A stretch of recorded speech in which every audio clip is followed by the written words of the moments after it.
បាទគ្រប់សួស្តីបងប្អូនមករយៈនេះអសូវបានផុសនៅក្នុង YouTube ដោយសាររវល់ហើយក៏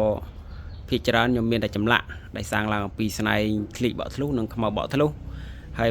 ប្រភេទខ្សែដៃ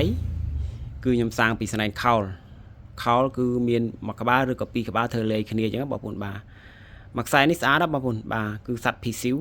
បាទសัตว์ភីស៊ីវខ្ញុំកម្រធ្វើសัตว์ឥឡូវធ្វើសัตว์ម្ដងដើម្បីឲ្យបងប្អូនមាននិស័យឬក៏មានចំណាប់អារម្មណ៍ពាក់យកទៅដើម្បីសុំលៀបសុំជ័យបាទនេះតាមជំនឿចិនគឺសัตว์ភីស៊ីវតំណាងឲ្យសម្បូរលៀបសម្បូរទ្រព្យស្នេហ៍មហានិយមអីចឹងទៅតែបើចំពោះខ្មែរយើងអាហ្នឹងក៏វាមិនខុសពីចិនដែរអញ្ចឹងណាបងប្អូនបាទហើយចំពោះអង្កាំដៃនេះគឺយើងប្រើហាងស្នេហ៍ផងប្រើហាងការពារនៅមុនខ្មៅបានខ្លះផងបាទប្រភេទស្នែងខោលគឺប្រើហាងហ្នឹងតែបើបានឃ្លីកបក់ធ្លុះគឺបក់ធ្លុះហ្នឹងគឺប្រើហាងការពារ 100% បាទស្នែងបក់ធ្លុះរបស់ខ្ញុំនេះគឺ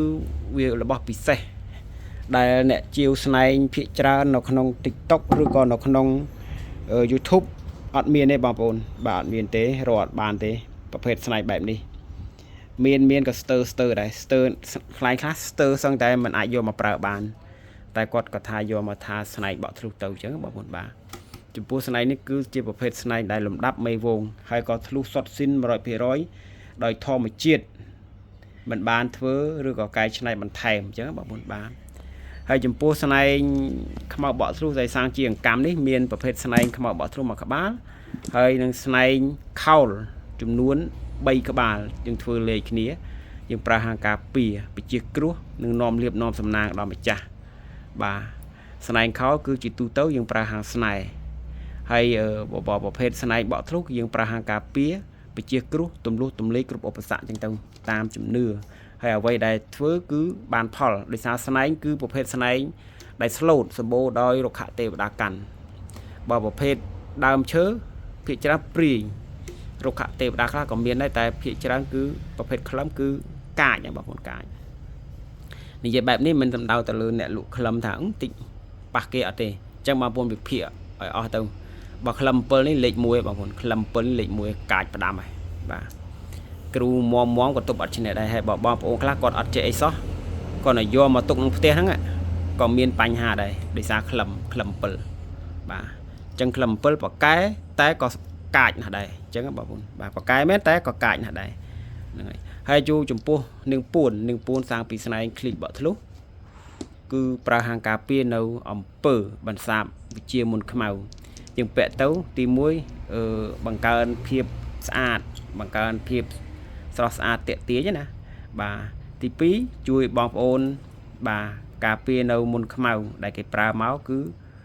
ត្រូវក៏ត្រូវតិចឬក៏មិនត្រូវតែម្ដងអញ្ចឹងណាបាទហ្នឹងហើយចំពោះអង្កាំដៃគឺយើងសាងឡើងដោយស្នែងខោលតែយើងយកតែបដូរស្នែងទេស្អាតណាបងប្អូនបាទស្អាតណាហើយមួយខ្សែនេះមានល័យភ្នែកនេះ1 2 3ចម្លែកខុសគេបាទហ្នឹងហើយស្នែងខ្មៅបក់ធ្លុះនឹងពួននេះគឺខ្ញុំសាងពីស្នែងនេះបាទជាប្រភេទស្នែងដែលបក់ធ្លុះហើយស្នែងខោលចុះក្រោមទៀតបាទហើយស្នែងនេះបានយកទៅបោះកំរោលម្ដងហើយបានយកទៅឆ្លាក់ជាតួអង្គសំទោសឆ្លាក់ជាតួអង្គអញ្ចឹងទៅអញ្ចឹងបងប្អូនបាទហើយចម្លាក់ខ្សែករបស់យើងមានខ្សែតែខ្សែកនេះបងប្អូននៅកូរ៉េគាត់កំងហើយបាទខ្សែកຂະຫນາດ6លីនេះឡត4អញ្ចឹងបងប្អូនចង់បានគំរូខ្សែកបែបនេះក៏អាចកំងបានបាទអាចកំងបានហ្នឹងហើយចំពោះព្រះបិទមុខសាងពីស្នែងឃ្លីកបក់ធ្លុះនេះសល់1អង្គបាទចំពោះព្រះបិទមុខខ្មៅបក់ធ្លុះនៅសល់2 3អង្គហើយព្រះពុទ្ធឈ្នាមាឬក៏ព្រះវិស្ណុនេះនៅសល់1អង្គបងដែរអញ្ចឹងបងប្អូនបាទអញ្ចឹងបងប្អូនមាននិស័យស្រឡាញ់អាចយកទៅពាក់ឬក៏ដាក់តាមខ្លួនដាក់តាមឡានដើម្បីពជាគ្រោះបាទប្រភេទស្នែងឃ្លីកបក់ធ្លុះនេះគឺយើងប្រើបានច្រើនខាង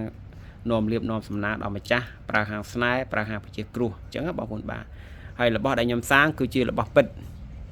ទោះបីជាខ្ញុំមិនមែនគ្រូក៏ដោយក៏ខ្ញុំរករបស់ពិតយកមកសាងឲ្យបងប្អូនយកទៅគ្រប់ថែសារដែរបាទអញ្ចឹងធ្លុះថាធ្លុះបើមិនធ្លុះអត់សាងជាតួអង្គទេសុខចិត្តធ្វើជាអង្កាំតែអង្កាំក៏រឹសស្នែងដែរយកប្រភេទស្នែងដែលកម្រពិសេសស្នែងខោលបាទបើប្រភេទស្នែងកបីធម្មតាអត់យកមកសាងទេអញ្ចឹងបងប្អូនបាទអញ្ចឹង ដូចខ្ញុំបញ្ជាក់អញ្ចឹង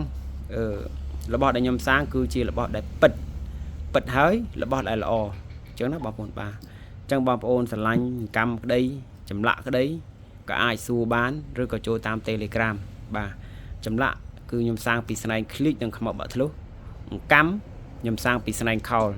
បងកម្មខ្មៅបាក់ធ្លុះមានខ្មៅបាក់ធ្លុះលាយហើយបុកជាងស្នែងខោល